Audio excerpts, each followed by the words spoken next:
Mateus capítulo 22, versículo 29. Mateus 22, verso 29. A palavra do Senhor nos diz assim: Jesus, porém, respondendo, disse-lhe: Errais, não conhecendo as Escrituras, nem o poder de Deus. Nesta oportunidade, nós iremos trazer um estudo, ou vamos começar com uma série de estudos intitulado Por que devemos crer na Bíblia? E hoje nós iremos ver 3 razões de uma série de 12 ao todo, tá bom? Vamos primeiramente orar nessa oportunidade. Senhor, ajude-me, Senhor, nessa oportunidade a transmitir a sua palavra ao coração dos amados irmãos. Este assunto tão importante sobre a palavra de Deus. Em nome de Cristo Jesus nós te louvamos. Amém e amém. Nesse texto que nós acabamos de ler, Jesus ele estava em Jerusalém e um grupo de saduceus chegou a ele para questioná-lo a respeito de alguns assuntos. E então Jesus, antes dele responder, ele adverte aqueles homens, aquele grupo de religiosos, dizendo que eles estavam errados em não conhecer as Sagradas Escrituras. Infelizmente, esta é a realidade de muitas pessoas nos dias de hoje. Muitas pessoas que dizem ser religiosos, dizem crer em Deus, dizem acreditar em Jesus, mas chegam ao ponto de não conhecer as Sagradas Escrituras. Outros vão além, porque muitas pessoas ainda chegam ao cúmulo de dizer que acreditam em Deus, que são religiosos, mas que não acreditam na Bíblia. E foi pensando nessas pessoas que nós intitulamos essa série de estudos que nós iremos começar nessa oportunidade de por que nós devemos crer na Bíblia. E eu peço para que você aproveite essa oportunidade e compartilhe esse estudo. Nós vamos tentar estar filmando, gravando e postando aqui no YouTube para que você possa ter acesso a esse conteúdo muito importante e assim poder compartilhar com os demais. Nós vamos tentar fazer uma playlist para que todos os estudos dentro deste assunto possam estar organizados para que você possa acompanhar bem este estudo. Tá bom? Mas esse estudo também é para nós, crentes salvos em Cristo Jesus, para não esquecermos o porquê que a nossa fé deve estar alicerçado nas Sagradas Escrituras. Nessa oportunidade, como eu disse, nós iremos ver 12 motivos pelos quais devemos crer na Bíblia, na palavra de Deus. Mas nós sabemos que é impossível vermos todos eles apenas hoje. Então, nesta oportunidade, nós veremos 3 motivos pelos quais devemos crer na Bíblia, na palavra de Deus. Quais são esses motivos? Em primeiro lugar, devemos crer na Bíblia porque ela é permanente e eterna. A Bíblia nos diz lá em Isaías capítulo 40, versículo 8 o seguinte: seca-se a erva e cai a flor, porém a palavra de nosso Deus subsiste eternamente. 1 de Pedro, capítulo 1, versículo 25 diz: mas a palavra do Senhor permanece para sempre. Irmãos, nós estamos vivendo em um mundo em constante mudança, em constante transformação. Mas algo que nós precisamos entender é que a palavra de Deus, ela nunca deixará de ser a palavra de Deus. Ela continuará para todo sempre. E uma prova de que a palavra de Deus permanecerá eternamente são as profecias que já se cumpriram nas Sagradas Escrituras. Nós podemos contemplar na Bíblia várias profecias. Muitas delas já se concretizaram e outras ainda não. Mas, meus amados, nós temos a certeza, pelas profecias que já foram cumpridas, de que a palavra de Deus, ela verdadeiramente permanecerá para sempre. Ela não deixará de ser a palavra de Deus, ela não caducará, ela não passará de maneira nenhuma. A Bíblia lá em Isaías, lá no livro de Isaías, capítulo 7, versículo 14, O profeta Isaías profetiza dizendo que o Messias nasceria de uma virgem, de um nascimento virginal. E lá em Mateus capítulo 1, versículo 18 a 25, Mateus 1, 18 a 25, e em Lucas capítulo 1, versículo 26 a 38, nós podemos ver que essa profecia se cumpriu. Jesus, ele nasceu de uma virgem que deu à luz. Irmãos, talvez alguém poderia parar e dizer o seguinte: pastor, mas é fácil registrar algo que já aconteceu. As pessoas estão fazendo isso nos dias de hoje. Mas, meus queridos, Isaías registrou isso aqui na Bíblia cerca de 700 anos antes do nascimento do Senhor Jesus Cristo. Olha para os irmãos verem a confiabilidade das Sagradas Escrituras. Miqueias, ele foi um profeta que foi contemporâneo de Isaías. Veja comigo o que diz Miqueias 5:2. E tu, Belém Efrata, posto que pequena entre as milhares de Judá, de ti sairá o que governará em Israel, e cujas saídas são desde os tempos antigos, desde os dias da eternidade. Miqueias, 700 anos antes do nascimento de Cristo, ele profetizou que o Messias viria nascer numa cidade chamada Belém. E lá, em Mateus capítulo 2, verso 1, e em Lucas capítulo 2, do versículo 4 a 7, nós podemos ver registrado que Jesus nasceu exatamente aonde o profeta disse que Jesus nasceria. Nós temos muitos outros exemplos que nós poderíamos trazer aqui, meus amados, mas nós não temos tempo. Mas há um em especial que eu quero compartilhar nesse momento com vocês. Daniel, meus amados, escreveu o seu livro cerca de 500 anos antes do Senhor Jesus Cristo vir. Daniel, ele profetiza a respeito de reinos que surgiriam após o Império Babilônico.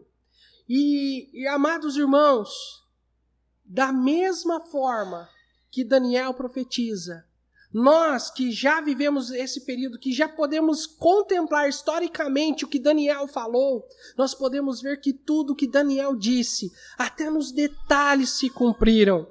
Daniel, ele falou a respeito dos impérios que surgiriam, como o Medo-Persa, Macedônio e o Romano. Ele deu detalhes do que aconteceria no Império Macedônio, a queda de Alexandre o Grande, a divisão em 4 outros reinos. Ele deu detalhes sobre o que aconteceria nos reinos Seleucidas e Ptolemaicos, que hoje fazem parte da história, que nós podemos ver na história, que de fato aconteceu exatamente como foi profetizado. Daniel dá tantos detalhes em sua profecia que muitos céticos chegam a afirmar que é impossível que Daniel viveu no século 6 a.C.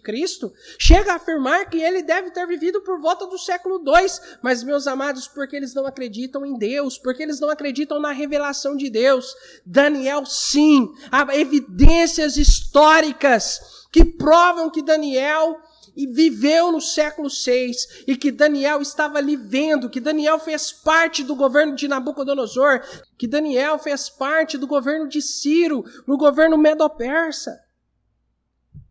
A história, a palavra de Deus coloca ele no século 6. Meus amados irmãos, a palavra de Deus, quando Deus ele revela algo para o seu profeta, para os seus profetas, revelou, deixa eu colocar no passado, senão pode dar a entender que eu estou dizendo que esses profetas contemporâneos que tem por aí são verdadeiros. Não são, porque a revelação está intrinsecamente ligada com o cânon bíblico. Deus ele usou os profetas enquanto a Bíblia estava sendo registrada. Depois que Deus fechou o cânon, revelando Apocalipse para o apóstolo João, Deus ele cerrou, não existe mais profetas e nem revelações. Qualquer tipo de revelação que você ouvir aí dizendo que era Deus, que Deus revelou para determinada pessoa, saiba, é mentira. É mentira, não vem de Deus, vem de qualquer outra pessoa, mas não vem de Deus. Pode ter certeza disso, meu amado irmão. E nós podemos ver que o que Deus revelou na Bíblia se cumpriu exatamente da maneira que Deus falou que ia acontecer. Isso para mostrarmos para nós que a palavra de Deus é digna de confiança. Nós podemos confiar nas Sagradas Escrituras. E da mesma forma que as profecias se cumpriram, aquelas que ainda não se cumpriram, se cumprirá. Isso nos mostra que a palavra de Deus ela é eterna e jamais passará. Conforme eu disse, nós vivemos em um mundo de constante transformação. O mundo está mudando. O mundo de hoje não é o mesmo de 100 anos atrás. Os governos mudaram. As tendências mudam. Ideologias mudam. O ambiente onde nós estamos mudam. As pessoas mudam. Mas a palavra de Deus, meus amados, ela não muda. A palavra passar, que Jesus usa em Mateus capítulo 24, versículo 35, a palavra passar está no sentido de caducar, de perder a validade. E, amados, os céus e a terra passarão, mas a palavra de Deus nunca, jamais ela passará. Ela jamais caducará, ela jamais perderá a sua validade. Apesar de alguns tentarem mudar a mensagem de Deus, tirando ou colocando coisas na Bíblia, ela jamais mudará. Deus sempre irá preservar a verdade da palavra de Deus, irá sempre preservar a verdadeira mensagem do Senhor. Estes que tentam mudar a Bíblia, ou que tentam tirar textos, ou colocar coisas a mais, eles receberão mais duro juízo.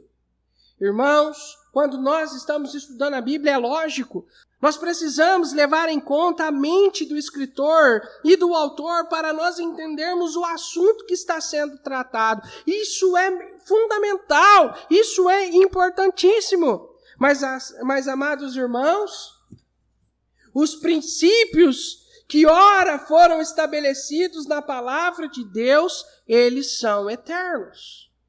Há coisas que não foram escritas para a igreja, que são exclusivamente para Israel. Como, por exemplo, as ordenanças de sacrifícios, né? A circuncisão, a abstinência de comida, a guarda de dias festivos, como sábado e outras festividades, não é para a igreja. A igreja não precisa observar isso mais. Mas, irmãos, os princípios que estão por trás dessas ordenanças, elas são eternas. Elas jamais passarão.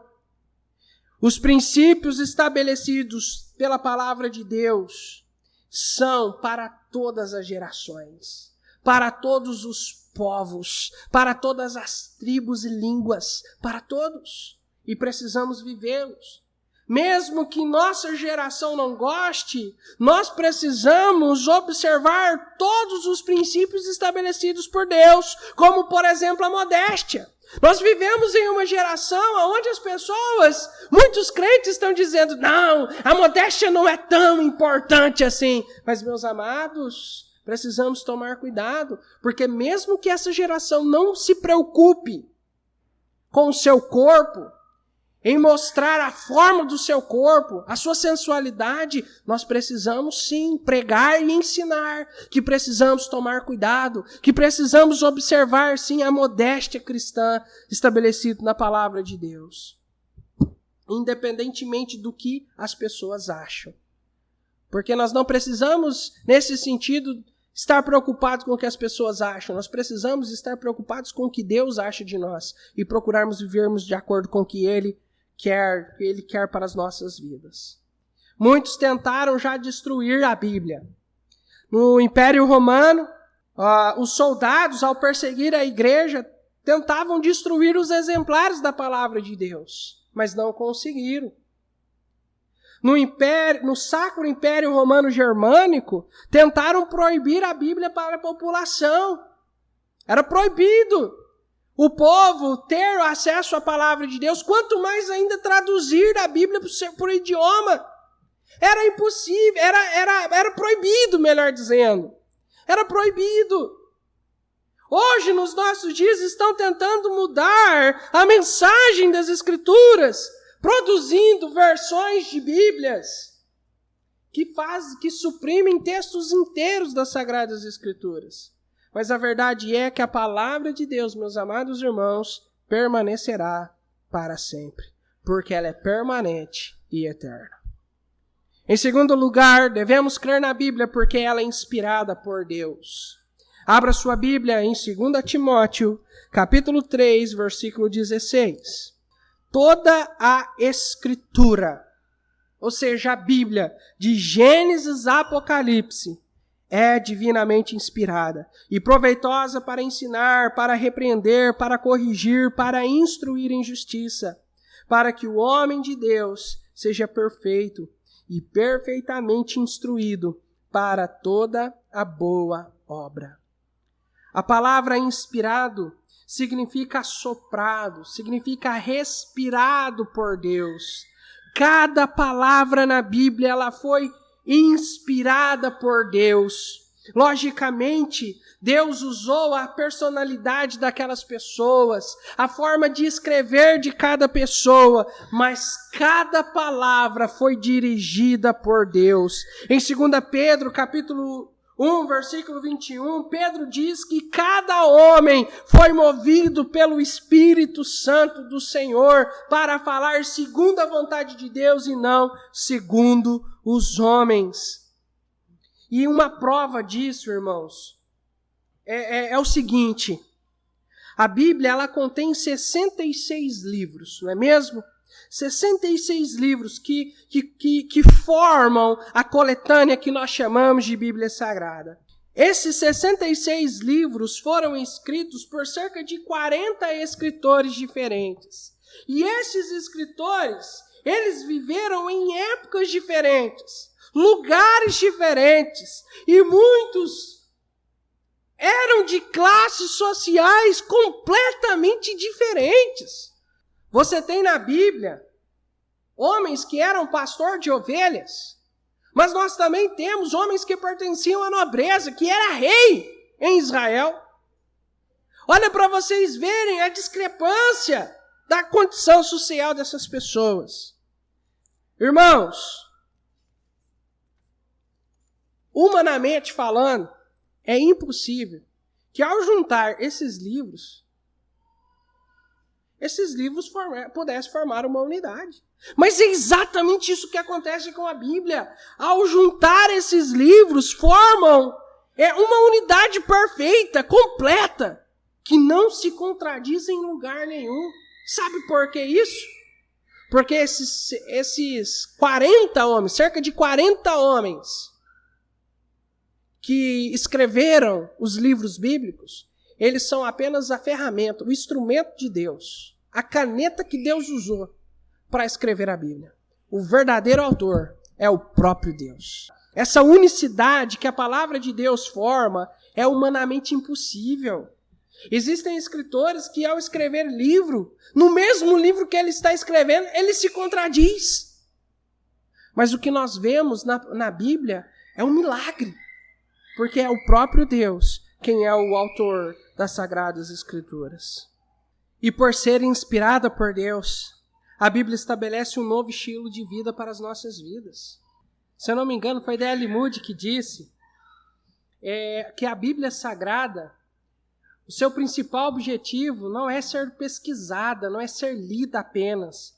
O seu principal objetivo é transformar vidas. E amados, é isso mesmo que a Bíblia ela faz na vida de todo aquele que decide andar segundo a vontade do Senhor, segundo os preceitos ali estabelecidos na palavra de Deus. De acordo com o texto que nós lemos de 2 Timóteo, capítulo 3, versículos 16 e 17, a Bíblia, ela nos ensina, ela estabelece princípios e orientações para as nossas vidas. A palavra de Deus, ela é a autoridade que determina como devemos viver, a maneira que devemos viver aqui neste mundo, de uma forma que agrada a Deus e edifica as nossas vidas. A palavra de Deus, ela nos repreende, ou seja, ela identifica o erro em nossas vidas. E esse repreender tem o objetivo de nos corrigir. E é justamente isso que ela nos faz de acordo com o texto nosso. Isso significa que ela nos leva à mudança de vida, ao arrependimento. O texto também diz que ela nos instrui na justiça ou educa na justiça. Em outras palavras, ela promove o crescimento e estabilidade espiritual por meio da prática constante da palavra de Deus. O texto também diz que ela nos faz perfeito, ou seja, completo. Perfeição aqui não é no sentido de não ter defeito, mas é sim no sentido de estar completo. A palavra de Deus completa, ela enche os nossos corações. E não somente isso, ela nos faz perfeitamente instruído, ou seja, ela nos capacita e nos faz prontos para sermos usados por Deus. Meus amados irmãos, ela é fundamental para as nossas vidas. Talvez você que está me assistindo nessa oportunidade, você quer uma mudança na sua vida, você quer que a sua vida mude. Então vá para a palavra de Deus, pois somente ela tem poder para transformar a sua vida de uma forma maravilhosa. Em terceiro lugar, devemos crer na Bíblia porque ela é a verdade. Evangelho de João, capítulo 17, versículo 17. O texto diz assim: santifica-nos na tua verdade, a tua palavra é a verdade. A grande pergunta que os filósofos fizeram e ainda fazem nos nossos dias é: existe verdade absoluta? A verdade, ela existe? A resposta é sim. A verdade, ela existe e ela é a palavra de Deus. A palavra de Deus é a verdade. Nós podemos ver alguns testemunhos que ela mesma dá sobre isso. Salmo 119, versículo 151, diz assim: tu estás perto, ó Senhor, e todos os seus mandamentos são a verdade. Aqui no Salmo 119, os termos que nós encontramos como mandamento, preceito, estatuto, lei, palavra, juízo, testemunhos, todos esses termos se referem às Escrituras Sagradas. Então, por exemplo, o texto diz assim: tu estás perto, ó Senhor, e todos os teus mandamentos, ou seja, toda a palavra de Deus é a verdade. Toda a Escritura é a verdade. Efésios capítulo 1, versículo 13. Em quem também vós estáis, falando de Jesus, depois que ouvistes a palavra da verdade, o evangelho da vossa salvação. Amados, podemos ver aqui que o evangelho da salvação é a verdade. Em Tiago 1,18 podemos ver que nós fomos gerados de novo pela palavra da verdade. Tiago 1,18. Segundo a sua vontade, ele nos gerou pela palavra da verdade para que fôssemos como primícias das suas criaturas. 2 Timóteo 2,15 diz que nós devemos manejar bem a palavra da verdade. Mas eu vou além. Eu vou além. Porque a palavra de Deus vai além. A verdade não é algo abstrato. De acordo com a Bíblia, a verdade ela é uma pessoa. A verdade é o próprio Senhor Jesus Cristo. Lá em João 14,6, o Senhor Jesus diz que Ele é o caminho, a verdade e a vida. Lá em João 8,32, o próprio Senhor diz: e conhecereis a verdade, e a verdade vos libertará. Jesus é a verdade que liberta e que transforma vidas. Embora o mundo tente ridicularizar e banalizar a fé na Bíblia e em Cristo, nós sabemos em quem nós temos crido. Nós sabemos que a palavra de Deus é a verdade, porque o próprio Deus testifica disso em nossos corações. E as evidências bíblicas, históricas, a verdadeira ciência comprova a Bíblia. Mostra que a Bíblia, ela é a verdade. O que muitos dizem ser ciência, e na realidade não é ciência. Porque atrás da verdadeira ciência, nós temos ideologias, nós temos a filosofia que vai dirigir, que vai dar os parâmetros para a ciência conduzir suas pesquisas. Então, antes da evidência científica, vem a ideologia por trás, a filosofia, aquilo que dará um rumo para as pesquisas. E o que nós vemos é que, infelizmente, eles têm tentado provar algo que não é verdade, como, por exemplo, a evolução. Eles têm tentado conduzir a ciência para esse rumo, só que quando a ciência, a verdadeira ciência, ela é estabelecida, o que de fato se pode comprovar é o que está na Bíblia. Há mais evidências científicas de um universo criado do que um universo que veio a existir pelo acaso. Se você tiver um tempo, depois pesquisa sobre o criacionismo, design inteligente, que você vai ver que existem mais evidências de uma criação do que de uma evolução. Nós vamos finalizar aqui, mas semana que vem nós vamos dar continuidade ao nosso estudo sobre o porquê devemos crer na Bíblia. Nessa oportunidade vimos 3 motivos pelos quais devemos crer na Bíblia. E na semana que vem nós vamos ver outros pontos, outros motivos. Só para dar um efeito de gostinho para você. Nós devemos crer na Bíblia porque ela é poderosa. Porque ela é poderosa. Ok? Meus amados, Deus abençoe a cada um de nós e que nós possamos fundamentar a nossa fé na pura e cristalina palavra de Deus, que é o firme fundamento da nossa fé.